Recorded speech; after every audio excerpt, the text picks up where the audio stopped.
Thanks for coming to this Boston Scientific webinar. The focus of the day today is intrarenal pressure, IRP, and challenges of modern endourology, the story and the road ahead. And we are very honored to host this webinar today. It's a series of webinars. We will have several this year on the similar topic throughout the year. I have the honor to welcome our faculty speakers and will present to you the agenda. So today we have with us Professor Ben Turney from Oxford in the UK that will start this presentation, but what determines the intrarenal pressure. Then we have Professor Bhaskar Somani from Southampton in the UK that will talk about normal pressure and danger of high IRP.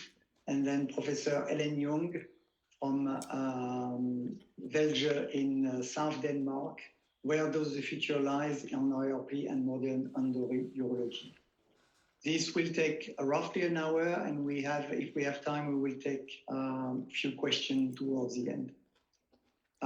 At Boston Scientific, so we have a disclaimer. So we have invited experts to talk about this topic, and I'll let you read the first part of the disclaimer. And, we do not promote at Boston Scientific or encourage the use of device outside their approved labeling. Case studies are not necessarily a representative of clinical outcome in all cases, as individual results may vary. At Boston Scientific, we're hosting, webinars. We are also having a site called Educare, which provides some content and training for you, healthcare professional. Here you have a QR code that you can use if you want to have a view. The Educare site is organized by specialty. So, for example, I have a page on endourology, and you can, register with your own email and access at any time. Also, it displays some of our webinar or live content that we are providing. So back to the agenda. The floor is yours, Professor Ben Turney. Thank you, Fred.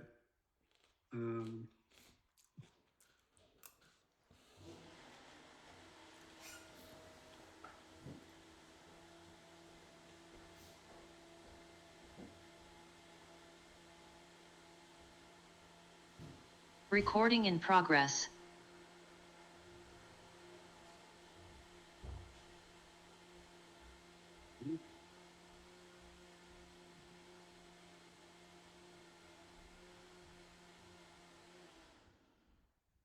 Just for the attendees, if you have any questions, you can put it on the Q&A chat and we'll try and answer it.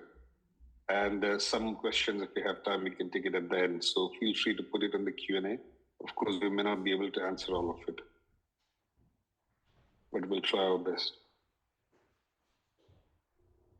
Thank you, Bhaskar. Thank you, Fred. Thank you for the invitation to present about intrarenal pressure. I hope this will be a very interesting and informative meeting. I hope to learn much from the other speakers as well. I'm going to set the scene by looking a little bit about the mathematics and physics of what sets intrarenal pressure by way of background before we move on to talk about clinical side of things. These are my disclosures. So I think the first thing to think about is we asked audiences previously, what's the most serious infective complication you've had after ureteroscopy? And when we asked these choices, infection related things from a simple urinary infection all the way up to death, we asked this last year at our British meeting. And what we found actually was that if you asked an audience of people who perform this procedure, many patients that they've seen have had significant complications. In fact, 28.6% of the audience had experience of a death after a ureteroscopy, and 40% had had patients admitted to the intensive care unit. And I think if you do enough of these procedures, you will have significant complications. It goes without saying. So what can we do to try and think about causes for this and reducing this risk? So I guess this leads on to really talking about why is pressure a problem with ureteroscopy? And we've probably ignored this for quite some time. And if we go back 100 years, we know from experiments that were done at this time in various mammalian kidneys that as the pressure in the kidney goes up, you start to see pilovenous backflow. And these were in kidneys that were not perfused with blood, but these are just backfilled. And you see the pilovenous backflow into the tissue of the kidney, even at quite low pressures, 30 millimeters of mercury of sustained pressure, you see this pattern of behavior. So we know that this occurs at relatively low pressures. But what about in human kidneys? Well, again, if you look at post-mortem specimens, you can see here that you start to get pilovenous backflow in a non-perfused kidney at around 30, 40 centimeters of water. And by 50 centimeters of water or 37 millimeters of mercury, you're seeing quite significant backflow of fluid into the kidney. And at these pressures, you can even get a rupture of fornix. And that leads to very rapid pilovenous reflux. This is offset, however, by forward pressure. So when the kidneys are perfused with blood, this counteracts this back pressure. So actually, you can tolerate higher pressures in the kidney when the kidney is perfused, and that probably provides a buffering mechanism when we're operating clinically, which needs to be remembered. But having said all this, we know about that the kidney needs to be safe and needs to have low pressures, and these things happen at higher pressures.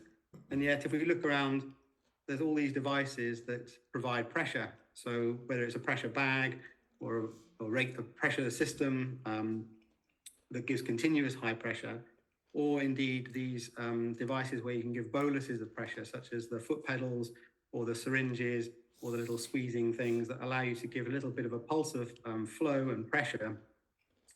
These allow us to do the procedure, and so they're there because people demand them to get what they need out of their surgery.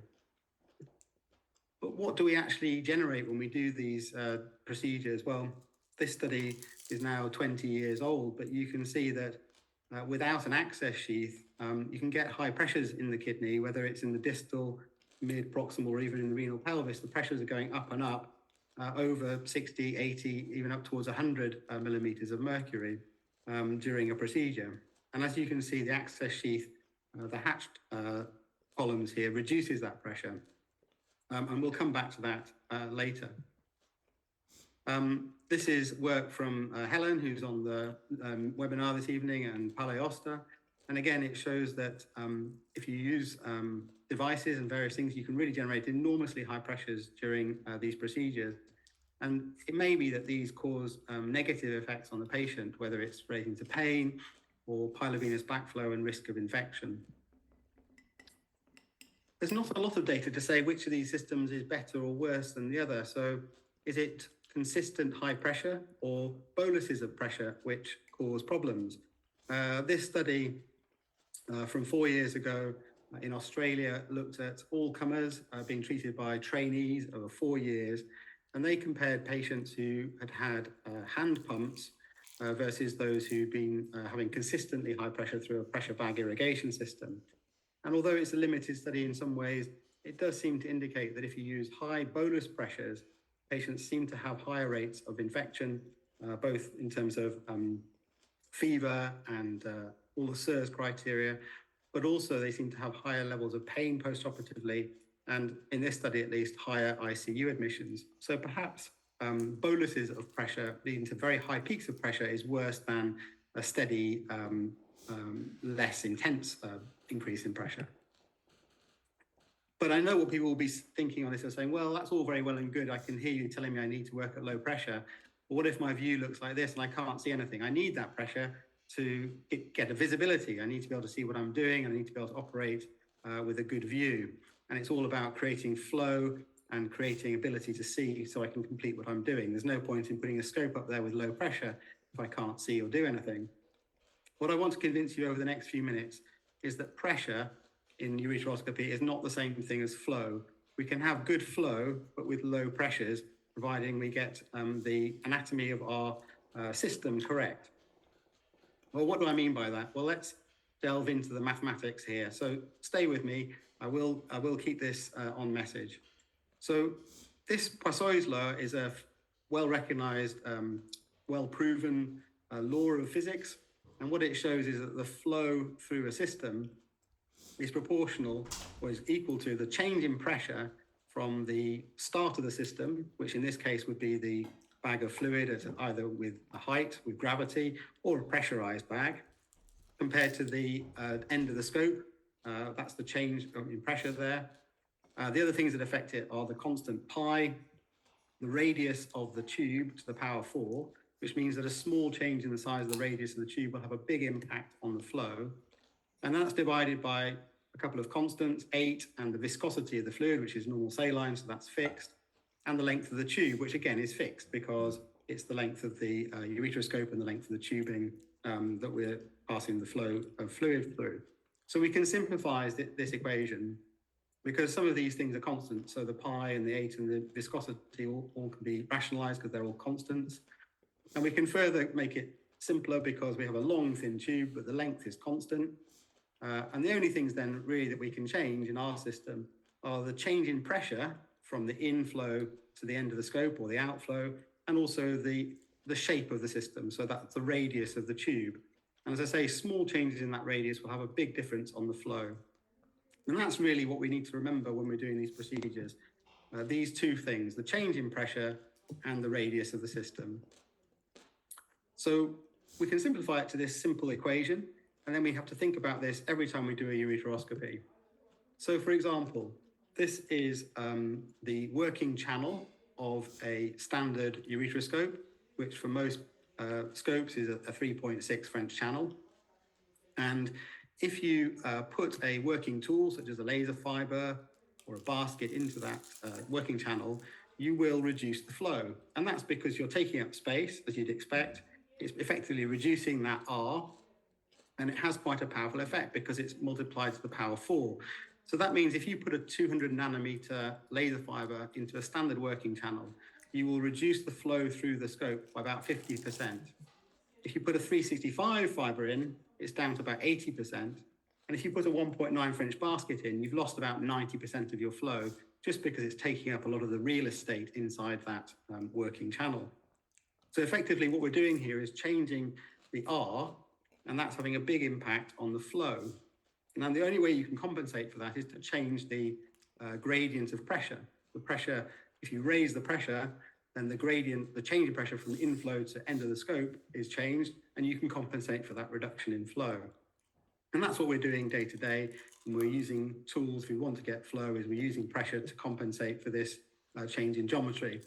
So effectively what we're doing here is we're adding resistance by putting things inside the working channel, and we're compensating for that resistance by changing the pressure. And that's all very well and good, and I can do that in the laboratory when the scope's outside the patient. It's a very simple setup, and we can calculate this and predict beautifully. The mathematical formulas and the graphs all look beautiful. What about when we put it back inside the patient? Well, it becomes a bit more complicated because it's not just the flow through the scope into the patient that determines the intrarenal pressure, but also the flow out of the patient. And that can be either back alongside the scope or through an access sheath, but that resistance out is very important. So when we set up this system, you have an inflow pressure on the bag, and then there's the resistance from the geometry of the system. So that could be a working tool inside the scope, and that will then alter the intraluminal pressure. So as you increase the pressure on the bag, for a steady state system, the pressure in the kidney will slowly rise. And if that irrigation fluid can't escape from the kidney, the pressure in the kidney will rise and rise and rise until such point as the pressure in the kidney builds up to a certain level, and then it will force flow outside the kidney and down, either into the bladder or through an access sheath. So one solution that's been proposed is that we suction the fluid out of the kidney to decompress it. So in this system, basically, the resistance is the same in as it is out. If you have a working channel with a laser fiber in it, that will increase the resistance. If you put a basket in it, that will increase the resistance. And one option is just to have flow in, and then you suck the fluid out. That will decompress the kidney and allow more flow to go back in again. there's not a lot of space in a standard 3.6 French channel to aspirate any dust. And we've shown that now it needs to be quite small if you're going to be able to get that out of the kidney. One thing that we've been trying for many years is with an access sheath. And typically the teaching was if you put the access sheath, you don't push it beyond the PUJ, you keep it in the ureter. And the idea here is that this will reduce the intrarenal pressure. It will reduce it by allowing the resistance out from the kidney to be reduced. But it won't reduce it until the kidney fills to a certain pressure, opens up the PUJ and allows the flow alongside the scope and down past the, between the scope and the sheath out to the atmospheric pressure. And we can do this in the laboratory. We can set up a system with a porcine kidney with an access sheath, and we can measure the pressures as we fill and empty the kidney, and we can give boluses and we can do these experiments. And this just summarizes it quite nicely. So if you look at the red trace here, this is with a ureteroscope in a porcine kidney, and you can see here that the pressure in the kidney with a standard gravity-fed system, the kidney will fill up to a certain pressure depending on how high above the patient you hang the fluid. And here you can see it's about 30 centimeters of water. And then what we've done here is give boluses of fluid, different volumes over different time periods. And you can see here, if we give the fluid quickly with large boluses, you get enormous pressure spikes occurring. And if you give smaller amounts over a prolonged period, those are attenuated. The blue trace shows the addition of a ureteric access sheath. And so the two things you can see here is one is that the baseline pressure in the kidney is reduced. Typically, it's about half of the pressure without a sheath. But you can also see that when you give the boluses of fluid, these buffer the significant changes that you see in the kidney. So those spikes in pressure are attenuated across all of the range of different volumes and time courses of giving the bolus. So the sheath is protective, and this has been shown in clinical situation as well. So this is actually an in vivo experiment in a pig. And here you can see that with bigger access sheaths, we get better outflow that reduces the intrarenal pressure, and it also buffers any changes in pressure that you have from a manual pump. So here you see that the dark black bars are with gravity irrigation only, and then with the grey is when you've got a manual pump, and then as you go from left to right, you have a larger access sheath. So the access sheath changes the geometry and allows us to protect against these high pressures and buffer against rapid changes in pressure. Now, you've probably also seen that in recent months, there's more interest in suction sheaths. The difference here is that the suction sheath goes all the way into the kidney past the PUJ. And what that does is it zeroes the pressure in the kidney to atmospheric pressure because it connects the kidney to the outside world. And even without any suction, this will mean that the pressure in the kidney, as soon as it starts to rise, it will drain through the sheath and out. And this means that the resistance of this outflow is much reduced, even without the suction. So on all of the suction sheaths, there's a vent, which is open to atmosphere. So even with the suction running, all it's doing is basically is equilibrating the pressure in the kidney to the outside world. If you close the suction vent, then you apply additional negative pressure, and that will reduce the resistance even further and empty out the kidney very fast. So this will actually withdraw and suck from the kidney, so it creates a negative pressure. So how can I summarize all of this then? Well, this is a simple schematic. It shows the pressure in the inflow in the bag. This could either be from gravity or from some device to add pressure. And it shows basically the outflow either to atmospheric pressure or with suction, it could be a negative pressure. So the flow through the system is determined by the gradient in pressure. Now, if you don't have an access sheath, then as the kidney fills up, the pressure will go up until such point as the irrigation fluid can escape alongside the scope down to the bladder. And when the bladder is then full, that same problem occurs, the pressure in the whole system will go up. And that's why sometimes if you don't have a sheath, having a catheter in the bladder to drain it will maintain a lower pressure system. If you put an access sheath in, then it does connect the system to the outside world to atmospheric pressure, but the site of the sheath is important. If it's in the ureter or if it's in the kidney, it will have a different effect. So that's really the geometry side of it. We can change the pressure in and the pressure out.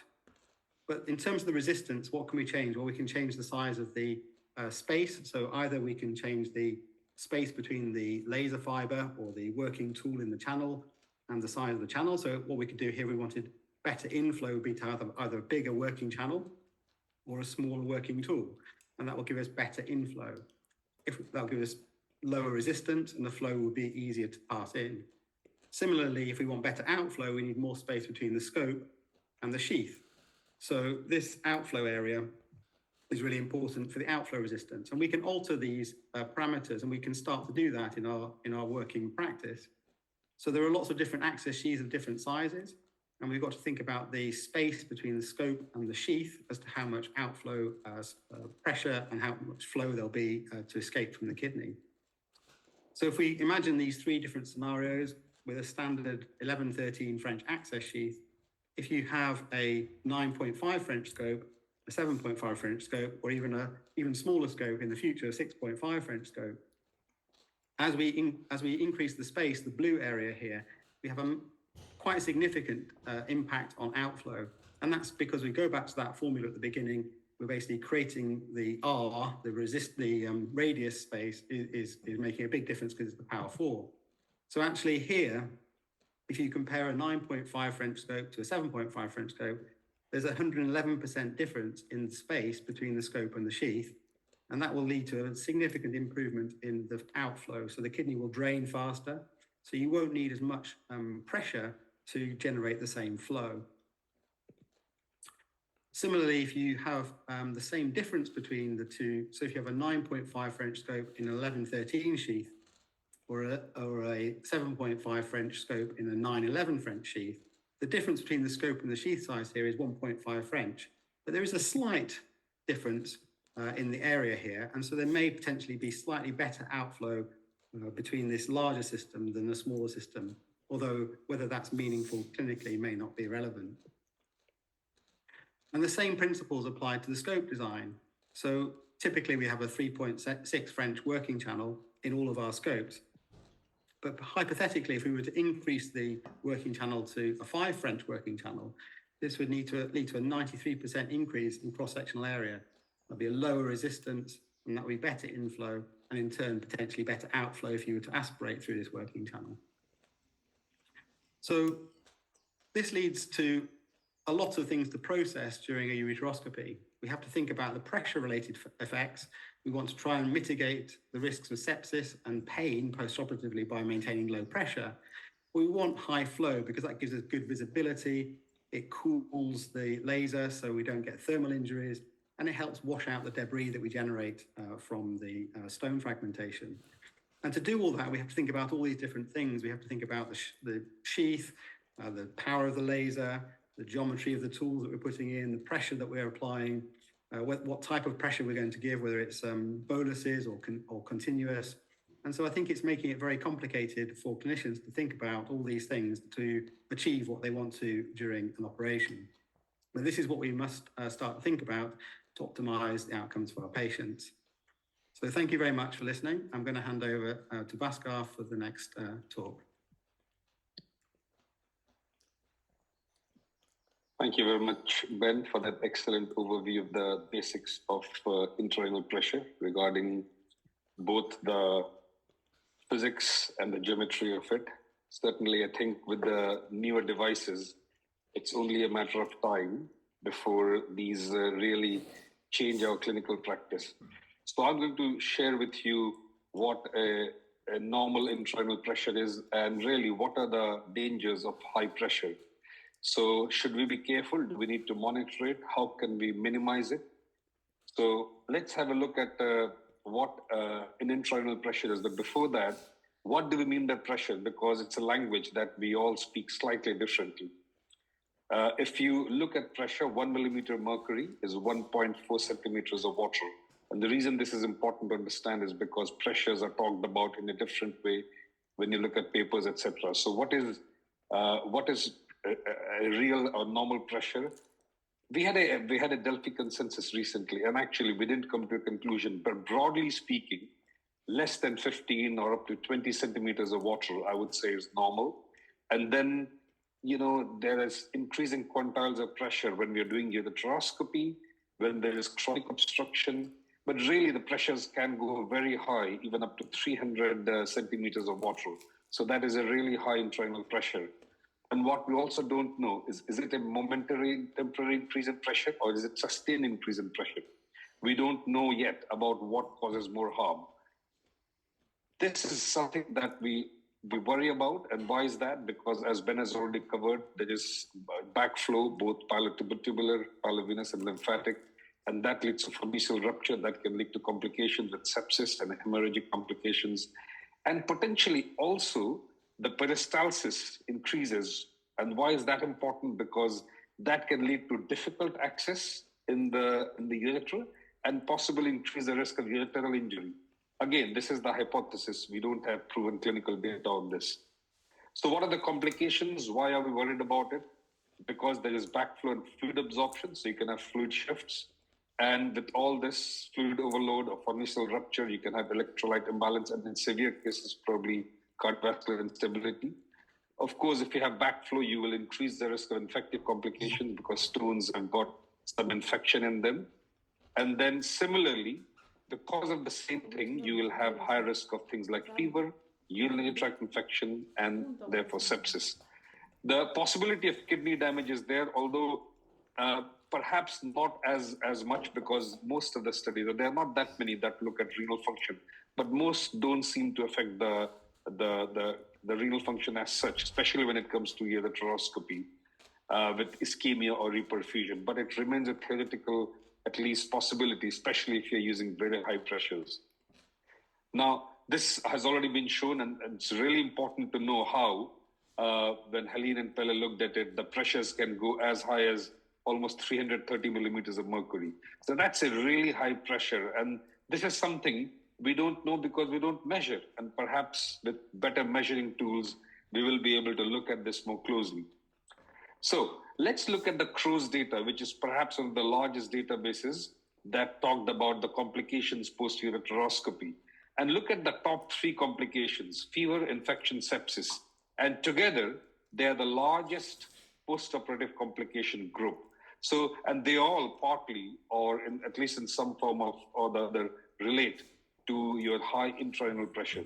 Similarly, pain. Pain is quite prevalent. If you look at it, apart from bleeding complication, which also might be related to intrarenal pressure, pain is also quite high. And again, if you have sustained or very high intrarenal pressure, you probably will have a high risk of pain. But post-operative infection in terms of fever, UTI, or sepsis remains the biggest concern after ureteroscopy in terms of complication. Let's look at perirenal hematoma, because, hematoma is a problem. Is it common? Fortunately, it's not very common. This is a study we did a few years ago now, and totally we had 40 patients, but the rate was about 1 in 200, something like that, for stones which were relatively large. So with larger stones, there's a higher risk of perirenal hematoma. And how were they managed? Some had blood transfusion with or without antibiotics. A lot of them had to have drainage, but really 1 had nephrectomy and 4 had open surgery. So it is not something to be taken lightly, because you can get into serious trouble when it comes to perirenal hematoma. Now, how do we minimize perirenal hematoma? How do we prevent it? You have to have better control of your hypertension or blood pressure. Role of preoperative UTI treatment and urine cultures need to be sterile, because that can increase the risk. And then, of course, reducing intrarenal pressure. And I think that is very central to the procedures we are doing, because that is in our control. We absolutely must make sure this is looked at, and reducing the operative time, because these two, again, is it sustained pressure over a long period of time? We don't know, but operative time in intrarenal pressure definitely seems to make a difference. What about sepsis? So this is a study. We looked at a large systematic review, and we only included papers with a minimum of 400 patients. And we had in total roughly 25,000 patients in this. The overall complications was about 8%. But when we look at infectious complications, half of them had infectious complications with fever and urosepsis. Now, what were the risk factors for this? The preoperative risk factors where comorbidities, high BMI, increasing age, but equally stone size, stone burden, so larger stones had higher risk of complications. Previous history of urinary infections and positive pre-op urine culture. The stent dwell time, we know, is very important, especially for patients who have pre-existing stent. And with an increasing stent dwell time, the risk increases. And again, previous indwelling catheters or neurogenic bladder, because the bladder doesn't drain, making them highly predisposed to more infections. So what are the intraoperative risk factors for this? You have procedural time again, you have the use of ureteral stents. Postoperatively, how do you manage it? Early recognition and treatment of either infection or sepsis, and early stent removal. So you can see that intrarenal pressure is linked to sepsis, but there are other variables, both pre-op, intra-op, and post-op, to minimize the effect of both intrarenal pressure and sepsis. So how do we reduce the risk of infections? Sometimes patient factors are not modifiable. Antibiotic prophylaxis is a must. Treatment of preoperative UTI, absolutely. Knowing your local antibiotic resistance pattern and working closely with your microbiologist or ID specialist, keeping the procedural time low, and decreasing the indwelling stent and stent dwell time in combination with operative time and intrarenal pressure. Access sheets, as Ben has already shown, can help with this because they will keep and maintain a low pressure. So let's look at more recent data. This is the more recent data from Dr. Bajani from North America, which shows that the pooled risk of sepsis actually is up to 5%. So it's much higher than what we traditionally quote. And this is most recent data about sepsis. What are the clinical consequences of this? So, there is a higher risk of not just, general practitioner related UTIs where they have antibiotics, but also hospitalization with infection-related complications, and of course, death. And in this study from ROC's registry, 2.4% had infection-related complication, and some of them even died. So let's look at some UK data then, going back to all hospital episode statistics, more than 71,305 cases. Most of them were done electively and as day cases. But when we look at the combined cohort, 6.8% had a diagnosis of UTI within 30 days, and almost 4% immediately after surgery. Now, this is probably something related to surgical intervention itself, most likely because of intrarenal pressure. Quite a few had unplanned stay in critical care, so almost 1 in 200. 12% attended A&E within 30 days, again related to infection, and the mortality was 0.2%. So that is very high for a procedure such as ureteroscopy, which we normally don't really look at in that way because, we don't routinely consent for mortality for these patients, do we? And in total, 40 deaths were reported in a total of more than 71,000 patients. And infection was a contributing cause in all of these. You can realize the importance of infection and sepsis when it comes to ureteroscopy, and especially ureteroscopy-related sepsis and death. Now, we looked at mortality of kidney stone disease in the previous published literature, both when it comes to ureteroscopy and PCNL. And we had quite a number of patients who died because of kidney stone. In total, 2,500 patients died from kidney stone disease because of various factors, including surgical intervention. When you break it down, these are patients with significant risk factors. So risk factors, comorbidities, spinal cord injury, and so on. But how do we reduce the mortality when it came to ureteroscopy? It was reducing operative time, intrarenal pressure, treatment of UTIs using prophylactic antibiotics. So all of it seems to be a recurring theme.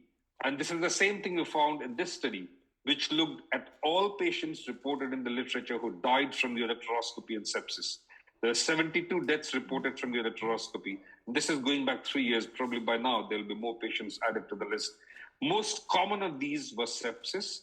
And how do we prevent that? Again, good patient selection, pre-op assessment, UTI treatment, pre-op, monitoring sepsis, following the guidelines, staging the procedure for large stones, and of course, using sheets to decrease intrarenal pressure and being aware of intrarenal pressure and operative time. So this seems to be a recurring theme. Intrarenal pressure is really quite a key element in all of these, especially when it comes to infectious complications and also pain.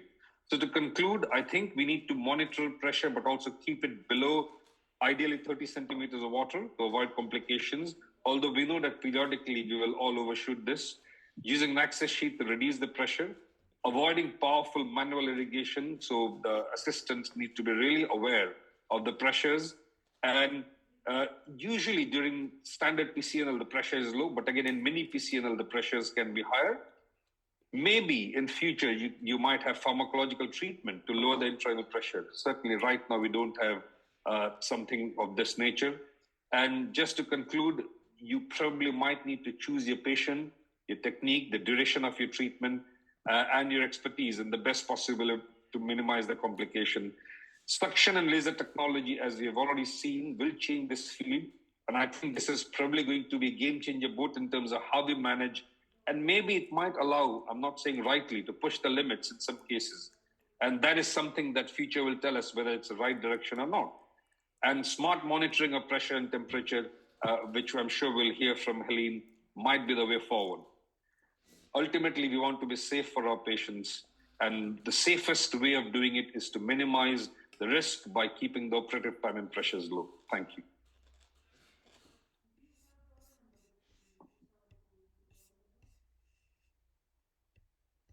Yes. I think I'm next. I'm going to share my screen.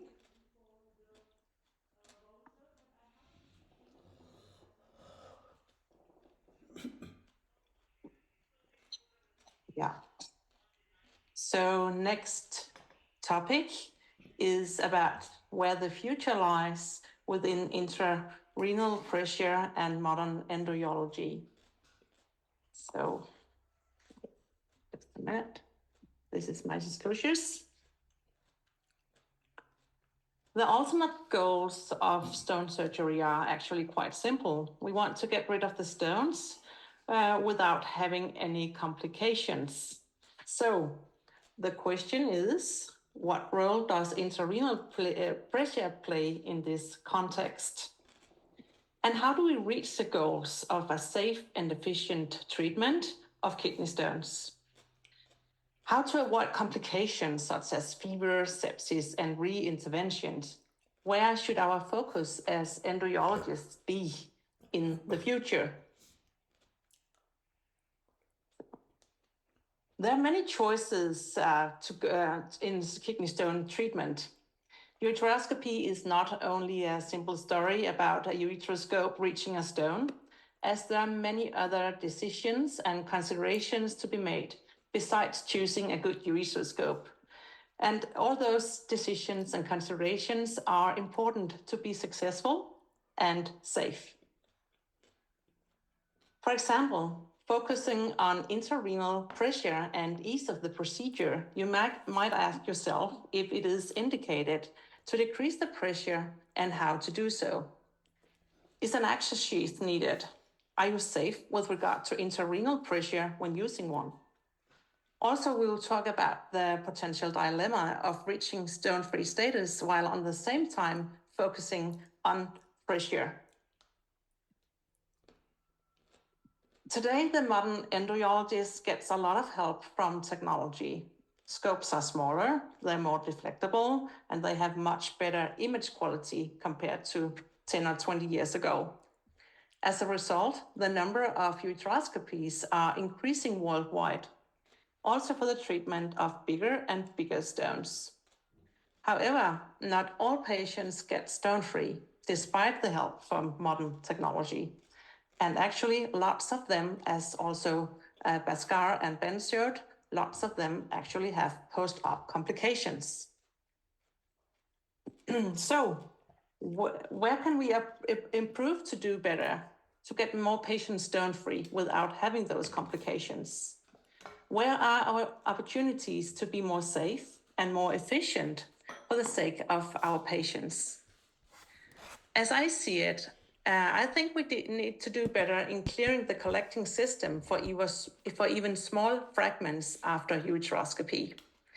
We also need to be better in finding and treating hidden stones, the stones that are not easily seen during ureteroscopy. Maybe we need to help to know when it's safe to stop treating the stone, which should not be too early or too late. And also maybe we need some more education to become better at utilizing the laser technology and optimize laser settings instead of using almost always the same settings for all types of stones, which I think might be the case for many endourologists. Also, I think we should be better at identifying high-risk patients to reduce post-op complications. And I will, in the next minutes, talk a little bit about this, focusing primarily on intrarenal pressure and post-op complications. If you want to decrease the intrarenal pressure, the access sheath may be one of the most obvious options to do so. Access sheaths are also used by many endourologists to facilitate scope passage and increase drainage from the kidney, as also Ben showed us before. But does the access sheath actually help us in achieving higher stone-free rates and lower complications? And the big question is, in which situations is this access sheath really helpful? The access sheath is shown to improve vision and decrease intrarenal pressure, which we of course like. But we also know that it is less hazardous to place an access sheath in a pre-stented patient.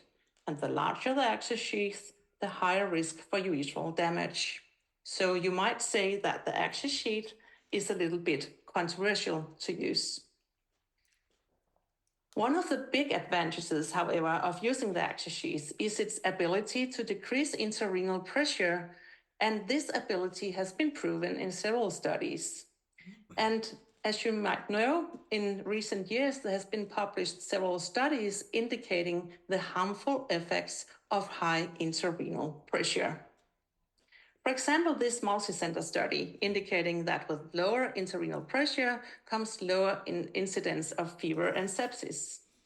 The problem for many of those studies is that the exact intrarenal pressure is not known, but it's assumed that the pressure is lower in the patients having an access sheath inserted. This is problematic because the exact connection between the intrarenal pressure and the complications cannot be proven in these studies. But are the access sheaths good or bad then? Well, there is evidence that access sheath decreases, of course, the intrarenal pressure, and it increases the irrigation outflow. With regard to operative time, stone-free rate, post-op infections, urethral damage, post-op pain, and scope protections, the conclusions, however, are a little more divergent. The EAU guidelines has not reached a clear conclusion whether to use the access sheath or not. However, its use is considered to be safe and potentially advantageous in the treatment of larger stones. But for now, the use of access sheaths should be decided at the individual patient level, taking all risk factors and potential advantages into account. In line with the EAU guidelines, I would personally recommend using an access sheath for the repeated access through the ureter, and also in the treatment of stone patients with an increased risk of infectious complications, which includes patients with having infectious stones and in cases where long operative time is expected. Access sheath or not, the overall stone-free rate for after uteroscopy could be better. In the large CROW study, for example, for stones between 10 and 20 millimeters, the stone-free rate reached only 77%. And the greater the size of the stone, the less was the stone-free rate. And I think if a CT was used as follow-up modality for all these cases, the stone-free rate would definitely be even lower, because as you can see here, X-ray and ultrasound were used for follow-up imaging modality in a lot of the cases. And we know that the total stone-free rate, or the total stone-free is the best. Even for small residual fragments, regrowth and reinterventions are quite frequent, as you see from these data from a meta-analysis the EAU guidelines panel on stone disease did last year. So where can we improve? What if the AxoSheet had suction capability?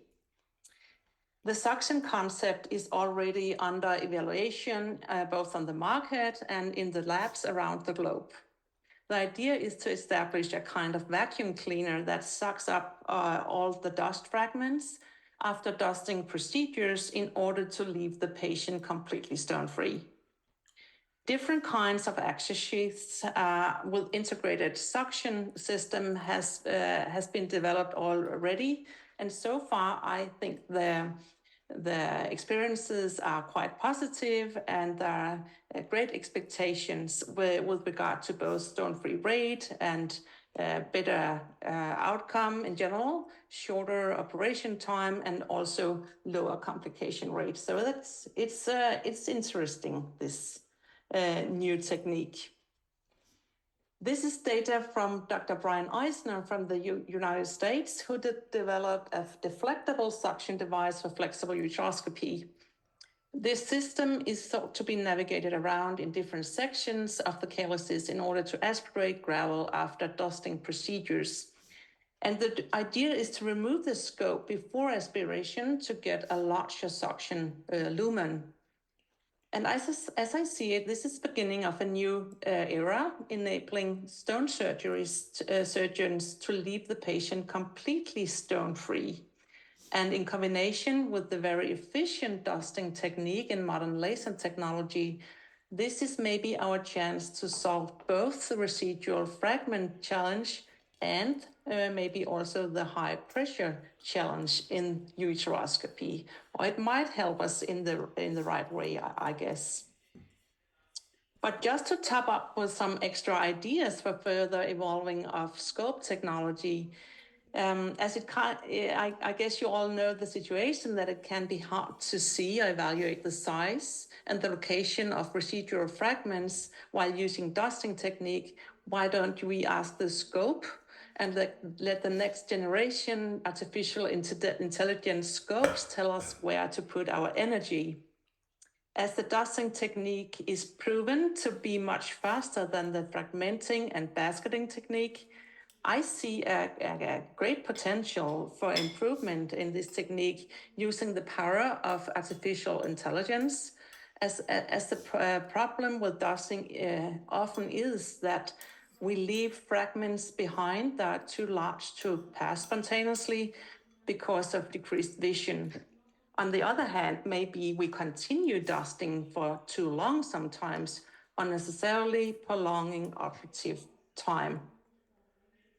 But we also have to discuss intrarenal pressure in more detail, because until now we know that intrarenal pressure during ureteroscopy increases dramatically, and this might contribute to post-op complications. But where is that threshold? When is intrarenal pressure too high?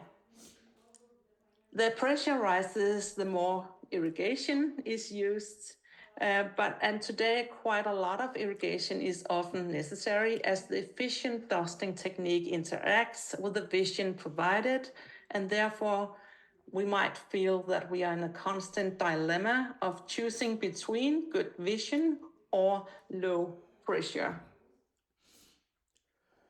But with high irrigation and high pressure comes intrarenal backflow. So urine and irrigation and all it might be containing, including bacteria and endotoxins, flow out of the kidney when the pressure rises. But what's the consequence of this backflow?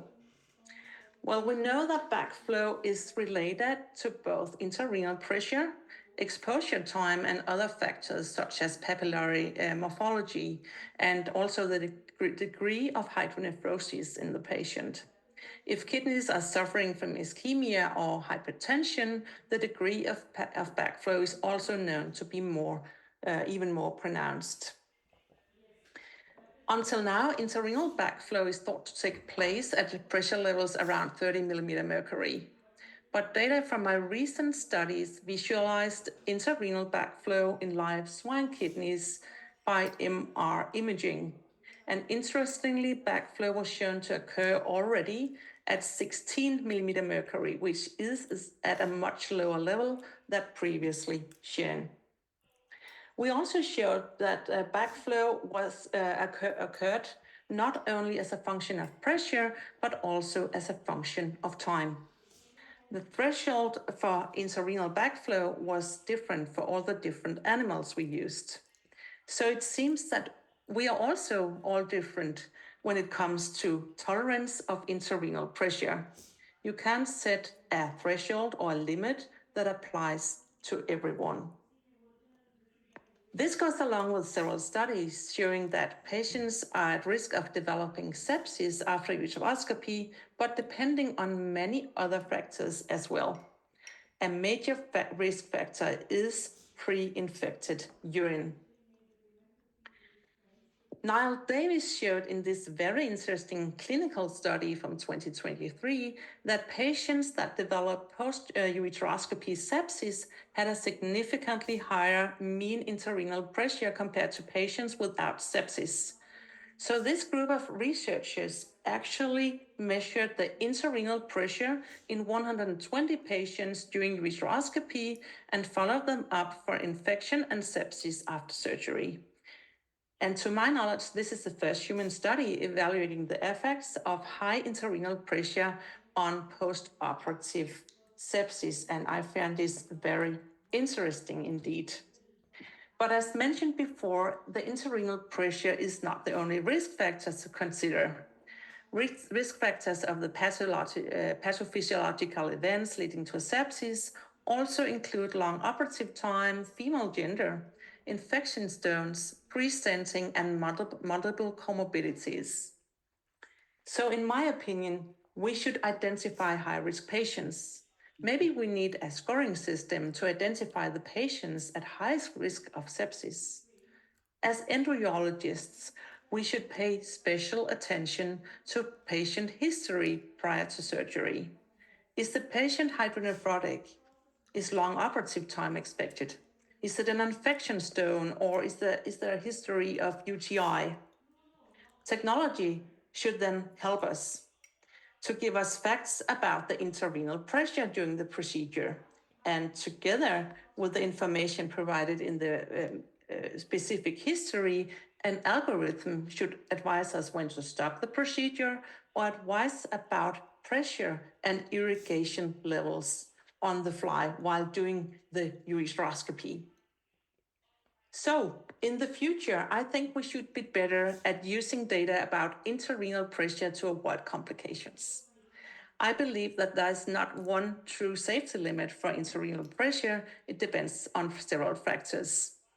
The question is if we can provide enough data from clinical studies to put into databases to get advice on intrarenal pressure and irrigation in clinical cases. To achieve this, we must start obtaining data about intrarenal pressure and outcome in our ureteroscopy patients. Thank you.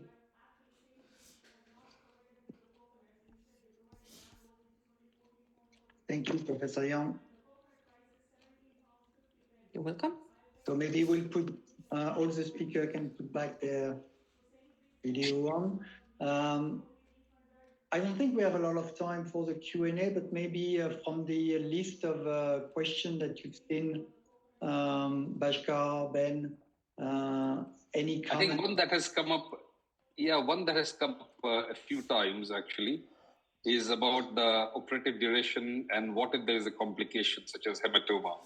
So we have looked at the operative duration, and in my personal opinion, I think we should try and limit it to 60 minutes, but the data shows once you go above 90 minutes, for sure, the risk of complications, sepsis, etc., is much higher.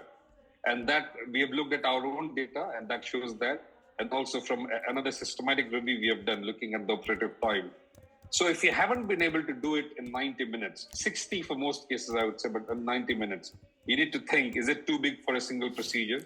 you already had a complication, you need to bail out, and what has happened to the kidney in terms of intrarenal pressure already, because you've operated for that length of time, and so on. And the same thing with complications. If there is a complication such as hematoma, you don't want to go in too soon and cause the same problem or worsen that problem. So I would say, normally, if there's a hematoma, depending on the context, of course, how big is it, and so on, and if the patient dropped the hemoglobin, did they need transfusion, did they need intervention, I would wait for at least 3 to 4 weeks minimum. I think Helene said that. But if it's really a disaster, I'd wait for at least 6 weeks before I go back in again.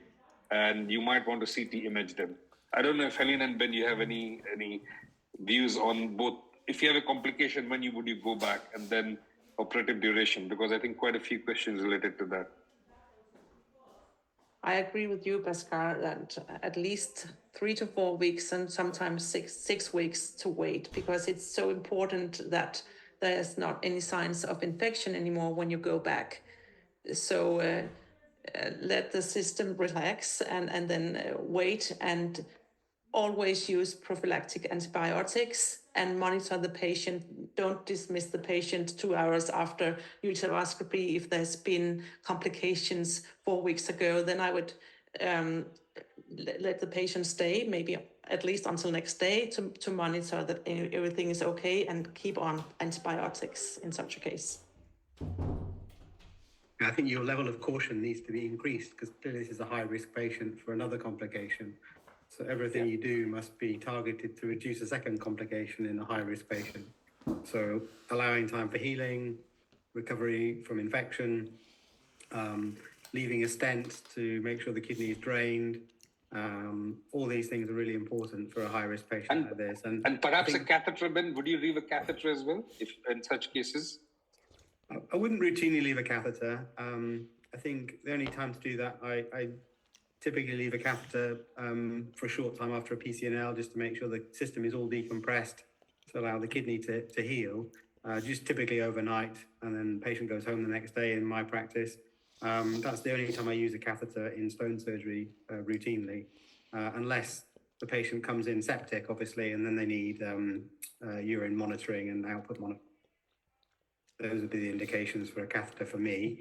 And I think you're right about the duration of ureteroscopy. I think once you go beyond an hour, you start to need to keep an eye on the clock. And if it gets to 90 minutes, then perhaps stop and think of coming back a second day after a period.